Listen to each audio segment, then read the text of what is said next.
નમસ્કાર દર્શક મિત્રો, હું હર્ષ પરમાર સહયોગ દ્વારા પ્રસ્તુત ન્યૂઝ 20 ગુજરાતીમાં આપ સૌ દર્શક મિત્રોનું હાર્દિક સ્વાગત કરું છું। જોઈએ આજના મુખ્ય સમાચારો। જૂનાગઢમાં વિશ્વ વારસા દિવસ નિમિત્તે ઓપેરા હાઉસમાં ઉજવણી કરવામાં આવી। જૂનાગઢ શહેરમાં દર વર્ષે વિશ્વ વારસા દિવસ તરીકે 18 એપ્રિલના રોજ રંગેચંગે ઉજવવામાં આવે છે। આ ઉજવણી પાછળ વારસાઈ સ્થળોના મહત્વ અને ભવિષ્યની પેઢી માટે તેનું રક્ષણ કરવાનો મહત્વ વિશે જાગૃતિ આવે તે માટેનો છે। વારસા અને ઐતિહાસિક સ્થળો આપણા સહિયારા સાંસ્કૃતિક અને કુદરતી વારસાને મૂલ્યવાનનો ભાગ છે, જેનું રક્ષણ અને જાળવણી કરવી આપણી સામૂહિક ફરજ છે। જે અન્વયે 43મો આંતરરાષ્ટ્રીય વારસા દિવસ નિમિત્તે જૂનાગઢમાં સરદારબાગ સ્થિત ઓપેરા હાઉસ ખાતે ઉજવણી કરવામાં આવી હતી, જેમાં નગરવાસીઓએ જૂનાગઢનો સાંસ્કૃતિક અને કુદરતીનો વારસોની થીમ આધારિત હાથ ભરતકામ સ્પર્ધામાં ભાગ લીધો હતો। આ સ્પર્ધાનો ઉદ્દેશ વારસો અને કલાત્મકની ઉજવણી, પરંપરાઓનું જતન, સર્જનાત્મકને પ્રોત્સાહન, શિક્ષણને પ્રોત્સાહન અને ડિઝાઇનરોને તેમની પ્રતિભા દર્શાવવાની તક પૂરી પાડવાનો હતો। આ સ્પર્ધામાં ભાગ લેનાર સ્પર્ધકોએ મુખ્યત્વે જૂનાગઢના સુપ્રસિદ્ધ સ્થળો જેવા કે ભવનાથ મંદિર, ઓપેરા હાઉસ, ગિરનાર પર્વત, ગિરનાર જંગલ, વન્યજીવો વગેરે વિષયો પર આધારિત વિવિધ પ્રકારનું ભરતકામનું કામ કરવામાં આવ્યું હતું। વિસાવદર બેઠક ઉપર પૂર્વ મુખ્યમંત્રી અને પ્રજાસત્તાક ડેમોક્રેસી પાર્ટીના સ્થાપક શંકરસિંહ વાઘેલાની એન્ટ્રી। વિસાવદર વિધાનસભા પેટા ચૂંટણીમાં હવે નવો મોરચો ઉભો થવાનો છે। ગુજરાતના પ્રખર અને અનુભવી રાજકારણી શ્રી શંકરસિંહ વાઘેલાએ જાહેરાત કરી છે, પ્રજાસત્તાક ડેમોક્રેટિક પાર્ટી વિસાવદર તેમજ કડી બંને પેટા ચૂંટણીમાં પોતાના ઉમેદવારો ઉભા રાખશે। વાઘેલાએ સ્પષ્ટ શબ્દોમાં જણાવ્યું હતું કે ભાજપ ભ્રષ્ટાચારમાં જકડી રાખે છે અને ડરાવી ધમકાવવાની પાર્ટી છે, ત્યારે કોંગ્રેસ અને આમ આદમી પાર્ટીના ધારાસભ્યો ભલે જીતે, પરંતુ ભારતીય જનતા પાર્ટી તેમને ખરીદેલી છે। આવા રાજકારણ સામે નવો મોરચો ઉભો કરવાનો સમય આવી ગયો છે।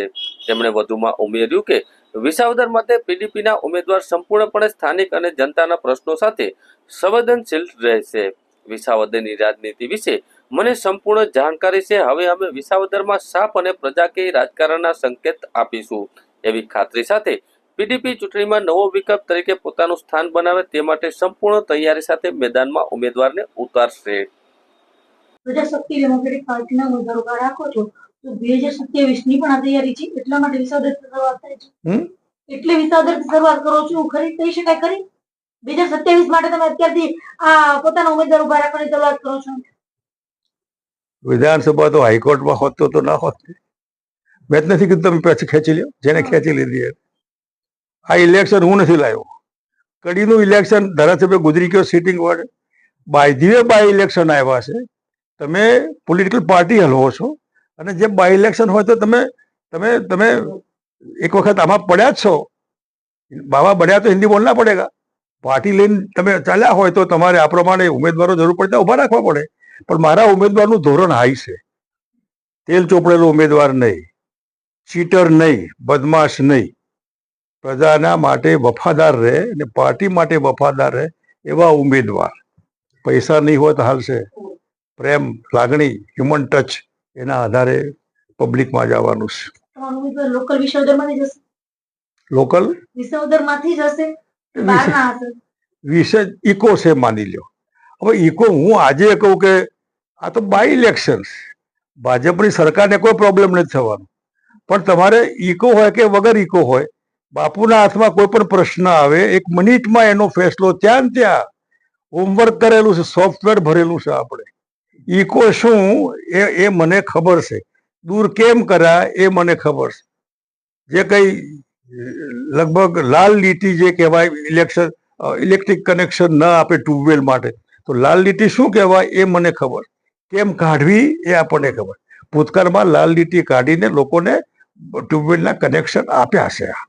સ્થાનિક ઉમેદવાર રહેશે તમારો વિસાવદરમાં? ઉમેદવાર ગમે તે ના હોય, પણ ઉમેદવાર સ્થાનિક હોય તો સારું। સ્થાનિક હોય તો લોકોને કમસે કમ એના ઘેર તો જાય ત્યારે તો મળે। એટલે હું પ્રાયોરિટી સ્થાનિકના માટે જરૂર રહે। હું ખાસ ગાંધીનગરથી વિસાવદરના મતદાર ભાઈઓ બહેનોને મળવા આવ્યો છું। આવતાની સાથે પરબધામમાં દર્શન કરીને ત્યાંના પૂજનીય મહંત શ્રીની મુલાકાત લઈને આશીર્વાદ લઈને જુનાગઢ આવ્યો છું। વિસાવદરનો યુનિક કેસ છે। વિસાવદરે ગુજરાતની પબ્લિકે બધાએ સમજવા જેવું છે. જે ભારતીય જનતા પાર્ટી 160 કરતા વધારે ધારાસભ્યો, એક સીટ વધારે હોય તો એ શું, ન હોય તો એ શું, બીજેપી હારે તો એ શું, જીતે તો એ શું, કોંગ્રેસ બી હારે તો એ શું, જીતે તો એ શું, ક્યાંય કોઈ ફરક પડે એમ નથી. હકીકત છે વિસાવદરના લમણે જે લખાયું છે કે ભારતીય જનતા પાર્ટીએ કોંગ્રેસના ધારાસભ્યને તોડીને ભાજપના ઉમેદવાર બનાવ્યા.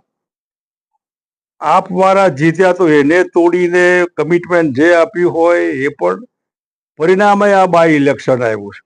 એનો અર્થ કે ભારતીય જનતા પાર્ટી એ પોતે પોતાના આધાર ઉપર, પોતાના મૂલ્યો ઉપર, પોતાના મેનિફેસ્ટો ઉપર છે નહીં. પારકાના લોકોને તોડીને પોતાની તાકાત વધારવાની કોશિશ કરે છે, જે નિષ્ફળ ગઈ. કોંગ્રેસનો ધારાસભ્ય ભાજપનો બન્યો એ પણ રહી ગયો, આપવાળો હતો એ પણ રહી ગયો. એનો અર્થ કે ત્રણેય પાર્ટીઓમાં અંદરની ગરબડ ને અંદરના ભાવ જેના જે રીતે આવે એ રીતે અત્યારે બજારમાં બધું ચાલી રહ્યું છે. તો શું પબ્લિકને છેતરવા માટે, આ ધારાસભ્ય બંનેને પોતાની જાત વેચવા માટે આ પાર્ટીઓ ઇલેક્શન લડી રહી છે? તમે પ્રમાણિક હો તો ક્લિયર થાઓ, ને તો આપણે ટિકિટ ફોગામ આપી દેજો એ ભાજપનો ઉમેદવાર, યા ભાજપને વટલાવાનો હોય તો. એવા ઠેકાણે શંકરસિંહ વાઘેલા ઘણા વખતથી પોતાનો પ્રજાશક્તિ ડેમોક્રેટિક પાર્ટી નામનો પક્ષ, જે લગભગ 2020માં શરૂ કરેલો, આજકાલ કરતા કરતા જ્યારે મને એવું લાગ્યું કઈ વાડ ચીભડા કરે છે, રક્ષકો જ ભક્ષક બને છે, પાર્ટીઓ જ અંદરના ખેલ કરે છે, એકબીજાને હરાવવાની કોશિશ કરે છે. એવા ઠેકાણે જે પ્રજાની વાત કરતું હોય, લોકોની વાત કરતું હોય, પ્રજા માટે જે લડ્યા હોય, પ્રજા માટે જેને લાગણી હોય, અને પ્રજાના આગ્રહથી જેને પાર્ટી બનાવી હોય, અને માટે હું કહું છું કે તમને ભાજપનો અનુભવ છે, તમને કોંગ્રેસનો અનુભવ છે, તમને આપણો અનુભવ, તમને બાપુનો પણ અનુભવ છે. મારા માટે કોઈ પણ આગ્રહ કરવી હોય તમે કરો. આ પક્ષમાં કે પેલા પક્ષમાં મેં મારી જાત વેચી નથી, પ્રજા માટે બધું કર્યું છે. ભારતીય જનતા પાર્ટી જે મારી હતી, સારી પાર્ટી, આદર્શ પાર્ટી, એના બદલે ગુંડાઓની પાર્ટી બની ગઈ, બદમાશોની પાર્ટી બની ગઈ. બળાત્કારીઓને ભાજપવાળા ખેસ પહેરાવે, ટોપી પહેરાવે ને સન્માન કરે, જેને પથરા મારવાના હોય એના બદલે ફુલાર કરે. કોંગ્રેસવાળા ડઝનબંધ જીત્યા પછી ડઝનબંધ ભાજપમાં જાય, અને એમાં પણ મેચ ફિક્સિંગ. આપવાનો તો સવાલ આવતો જ નથી. આમ હોય કે તેમાં બહુ ફરક પડતો નથી. એવા ઠેકાણે પ્રજા માટે એક નવો વિકલ્પ, જેમાં ગઈકાલે બાપુએ ખેડૂતો હોય તો એના ભાવ, વોટર વર્ક્સના કનેક્શન હોય તો માફીનો સવાલ હોય, વીજળીના ભાવ ઘટાડવાનો હોય, બેકારોને રોટલા આપવાનો હોય, મોંઘવારી ઘટાડવાનો હોય, બહેનોને અનામત જે કોઓપરેટિવમાં એનો સવાલ હોય, મહિલા તલાટી હોય, તાલુકા ટીડીઓ મહિલા હોય, જ્યાં મહિલા હોય ત્યાં, આવા અનેક નાના મોટા કલ્પના બહારના કામો. એના આધારે જો મારા માટે કંઈ કેવું હોય તો મને મત નહીં આપતા.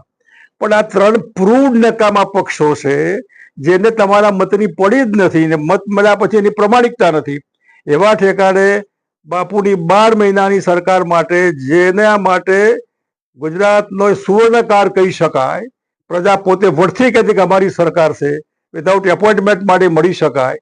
આરટીઆઈ આપણે અમલ કરેલું, ટ્રાન્સપરન્સી અમલ કરી, ડબલ રોડ આપણે ગુજરાતમાં શરૂ કર્યા, કેબિનેટ બધે લઈ ગયા, અને રાજકોટમાં લાવ્યો ત્યારે મગફળીની નિકાસબંધી 100% ઉઠાવી લીધી, અનેક નાના મોટા પ્રશ્નો. એવા ઠેકાણે જો આ ત્રણથી બચવું હોય અને નવી ઇનિંગ શરૂ કરવી હોય તો બાપુ જૂના છે, નવા નથી. અને એટલા માટે તમારે નક્કી કરવાનું છે કે તમારે કઈ બાજુ રહેવું. જો ભારતીય જનતા પાર્ટી આમે વાંધો હોય તો ગુજરાતની 7 કરોડની પ્રજા બંને વિધાનસભા કડી અને વિસાવદરના બાય ઇલેક્શનના મતદારો ઉપર આશાની મીટ માંડીને બેઠા છે. અમે દુઃખી છે, અમે મરી ગયા, ભય નીચે ડર આવે છે, ભારતીય જનતા પાર્ટી ધમકાવે. એ બધામાંથી તમે 2 વિભાગના મતદારો અમારી લાગણી વ્યક્ત કરીને મહેરબાની કરીને ભારતીય જનતા પાર્ટીને હરાવો. અને ભારતીય જનતા પાર્ટી હારે તો પછી માની લો કોંગ્રેસ જીતે કે આપ જીતે, કોઈ ફરી પાછું ભાજપ જ જીતે છે. અને એટલા માટે આ લોજિકથી હું કહું છું કે બાપુનો જો તમે કોઈ પણ જાતનો વાંધો ના હોય, વિશ્વાસ કરશો તો વિશ્વાસઘાત નહીં થાય. જાહેર જીવનમાં જૂઠું બોલ્યા નથી, લોકોને મત લેવા માટે લોકોને છેતર્યા નથી. અને એટલા માટે બીજેપીના મની પાવર, મસલ પાવર, અધિકારીઓનો દુરુપયોગ બધું જ હોય. કોંગ્રેસ પાસે બી પૈસા ઘણા હશે, આપના બી પૈસા ઘણા વાપરે છે લોકો. બાપુ જેવા છે એવા, કોઈ પૈસાના આધારે, મની પાવર મસલ પાવર નહીં, મોરલ પાવર. હું કોઈનું ટેમ્પરેચર આવ્યું હોય ને એના કપાળ ઉપર હાથ મૂકું ને ડિગ્રી ઓછું થાય, આવી માનવતાના આધારે પાર્ટી લઈને આવ્યો છું. Human touch. માનવીને હું પૂછવા તું કેમ છે, દુઃખી છે તો કેમ છે, લાય હું રસ્તો તને કાઢી આપું, હું તને મદદ કરું. અને ભૂતકાળમાં આવા અનેક સેંકડો દાખલાઓ દુઃખી લોકોને મળવા આવ્યા હોય સુખી થઈને જાય, રડતા આવ્યા હોય હસતા થઈને ગયા હોય, આવું બનેલું છે. ને એના આધારે વિસાવદર અને કડીના મતદાર ભાઈ બહેનોને વિનંતી કરવાનો છે કે તમને વાંધો ના હોય તો નથી આનાથી બીજેપીને ફરક પડવાનો, નથી કોંગ્રેસ કે આપણે, બાપુને તમારે ફરક પડવાનો છે. તમારે એક બાપુની સીટ જીતે પ્રજાસત્તાક ડેમોક્રેટિક પાર્ટીનો ભાલો, આ ભાલો જીતશે તો ભલાની અણી ગાંધીનગરમાં બેઠેલી બીજેપી સરકારને વાગશે. તમે ત્યાં સીધા ભાલો લઈને જ જવાના. તમે ભાજપનું કૂતરું બી મારી શકવાના નથી, પણ બટન દબાઈને ભાજપને જો આ માર પાડશો તો આ ભલાની અણી ત્યાં સીએમની ખુરશી નીચે થશે. અને બીજેપી પછી સારું કરે તો વેલ એન્ડ ગુડ, ન કરે તો 27 ક્યાં દૂર છે. બીજી વાત એ છે ખાસ કે જે રીતે કોંગ્રેસે સત્તા પ્રાપ્ત કરવા વંથલીમાં સ્માર્ટ મીટર મામલે લોકોએ ગુસ્સો ઝીક્યો, પીજીવીસીએલ સામે નોંધાવ્યો વિરોધ. જૂનાગઢના વંથલીમાં સ્માર્ટ મીટરની કામગીરી અંગે સ્થાનિકોમાં અસંતોષ જોવા મળ્યો હતો. શહેરના નાગરિકો અને ભાજપના કાર્યકર્તાઓએ મળીને આ કામગીરી સામે ખુલ્લો વિરોધ નોંધાવ્યો હતો. પીજીવીસીએલની કચેરીએ નગરપાલિકાના પ્રમુખ રાકેશ ત્રાંબડિયા અને શહેર ભાજપ પ્રમુખ દિવ્યેશ જેઠવાની નેતૃત્વમાં વિરોધ પ્રદર્શિત કર્યો હતો. વિદ્યુત વિતરણ કંપનીના ડેપ્યુટી એન્જિનિયર દર્શના વિસાવડિયાએ આવેદનપત્ર આપી કામગીરી સામે નારાજગી દર્શાવી હતી. પીજીવીસીએલ તરફથી આપવામાં આવેલી પ્રતિક્રિયામાં જણાવ્યું હતું કે સ્માર્ટ મીટરની કામગીરી રાજ્ય સરકારની ગાઈડલાઈન મુજબ કરવામાં આવી રહી છે અને ગ્રાહકને કોઈ વધારાનો ચાર્જ ચૂકવવો નહીં પડે. સ્થાનિકોના મતે ટેકનોલોજીનું સ્વાગત છે, પણ જાહેર જનતાને સંપૂર્ણ જાણકારી વગર કરાતી કામગીરીથી સંચય ઉપજાવે છે. નામ દર્શના એમ વિસાવડિયા. હું વંથલી પેટા વિભાગીય કચેરી ખાતે નાયબ ઇજનેર તરીકે ફરજ બજાવું છું. આજ રોજ વંથલી પેટા વિભાગીય કચેરીમાં વંથલી તાલુકાના શહેરીજનો, વંથલી તાલુકાના નગરપાલિકાના પ્રમુખ, વંથલી તાલુકાના શહેર ભાજપના પ્રમુખ તેમજ બિઝનેસ એસોસિએશનના પ્રમુખ અને અન્ય શહેરીજનો દ્વારા પેટા વિભાગીય કચેરીએ આવી એક આવેદનપત્ર આપવામાં આવેલું છે કે હાલ જે કામગીરી ચાલુ છે, જૂના મીટરો બદલાવી અને સ્માર્ટ મીટર બદલાવવામાં આવી રહ્યા છે, તેને હાલ પૂરતું બંધ કરાવી અને તેની સામે વિરોધ વ્યક્ત કરેલો છે. અને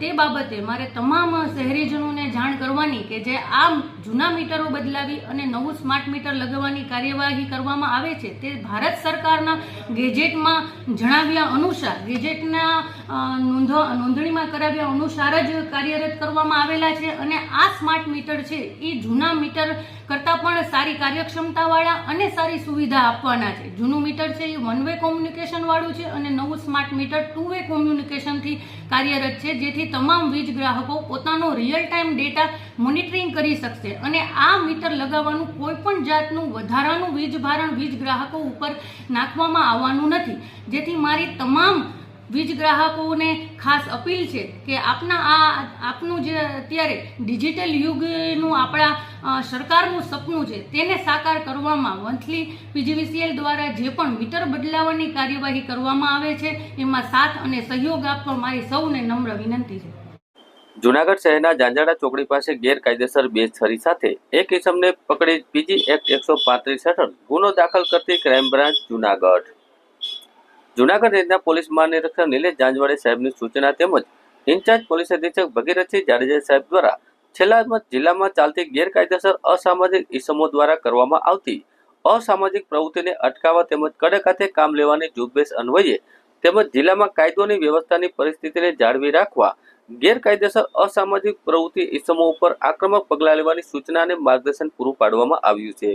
જે અન્વયે ક્રાઇમ બ્રાન્ચના પોલીસ ઇન્સ્પેક્ટર જે પટેલની સૂચના તેમજ માર્ગદર્શન હેઠળ ક્રાઇમ બ્રાન્ચના police sub inspector DK Jhala તથા વાયપી હડિયા કાર્યરત હોય તે દરમિયાન પેરોસ કોર્ટના પોલીસ કોન્સ્ટેબલ પ્રદીપસિંહ મોરી દીપકભાઈ બળવાને ખાનગી ચોક્કસ બાતમી હકીકત મળી કે ભાવિન ઉર્ફે ભાવેશ બુટ્યો સરગવાડાવાળો પોતાના કબજાની જીપ લઈ જાહેરમાં ગેરકાયદેસર શંકાસ્પદ વસ્તુ રાખી જાંજાડા ચોકડી પાસે એલપીજી ગેસવાળી ગલીમાં ગાડી સાથે ઉભેલો હોવાની ચોક્કસ હકીકત મળતા હકીકતવાળી જગ્યાઓ પર મજબૂત ઇસમને ગાડીની સીટની નીચે ગેરકાયદેસર 2 સરી સાથે ઉપરોક્ત ઇસમને હાજર મળી આવતા જૂનાગઢ બી ડિવિઝન પોલીસ સ્ટેશનને ગુનો દાખલ કરી આગળની કાર્યવાહી હાથ ધરવામાં આવી છે.